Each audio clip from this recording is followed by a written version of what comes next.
સુરતમાં ખાદ્ય પદાર્થોમાં ભેળસેળના કિસ્સાઓ વચ્ચે વધુ એક ચોંકાવનારી ઘટના સામે આવી છે. ખટોદરા વિસ્તારમાં આવેલી જાણીતી સુરભી ડેરીનું પનીર સબસ્ટાન્ડર્ડ જાહેર થયું છે. સુરત મહાનગરપાલિકાના ફૂડ ઇન્સ્પેક્શન વિભાગ દ્વારા લેવામાં આવેલા પનીરના નમૂનાનો લેબોરેટરી રિપોર્ટ જાહેર થયો છે. સુરતમાં ખાદ્ય પદાર્થોમાં ભેળસેળના કિસ્સાઓ વધુ સામે આવી રહ્યા છે. ચોંકાવનારી ઘટના સામે આવી છે. ખટોદરા વિસ્તારમાં આવેલી જાણીતી સુરભી ડેરીનું પનીર સબસ્ટાન્ડર્ડ જાહેર થયું. સુરત મહાનગરપાલિકાના ફૂડ ઇન્સ્પેક્શન વિભાગ દ્વારા લેવામાં આવેલા પનીરના નમૂનાને લેબોરેટરી રિપોર્ટ જાહેર થયા અને આ પનીર દૂધમાંથી નહીં પરંતુ સ્ટાર્ચ અને વેજીટેબલ ફેટમાંથી બનાવવામાં આવ્યું છે, જે સીધું આરોગ્ય સાથે ગંભીર ચેડા સમાન છે.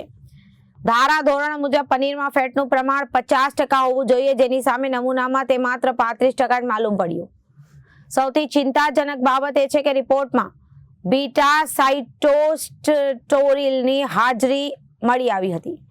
પનીરમાં અબસન્ટ હોવું જોઈએ તત્વ વેજીટેબલ ફેટની ભેળસેળ સૂચવે છે અને વધુમાં પનીરમાં દૂધને બદલે સ્ટાર્ચની માત્રા પણ મળી આવી, જે સ્પષ્ટપણે પનીર બનાવવામાં ભેળસેળ કરાઈ હોવાનું સાબિત કરે છે. સ્ટાર્ચ અને અન્ય એડિટિવ્સના કારણે સામાન્ય રીતે ગેસ, પાચન શક્તિમાં ઘટાડો અને પેટની અન્ય તકલીફો પેદા થઈ શકે છે.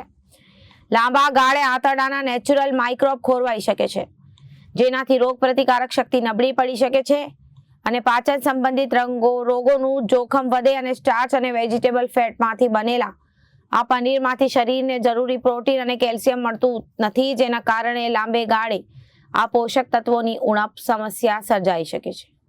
Bureau report, Janadesh news.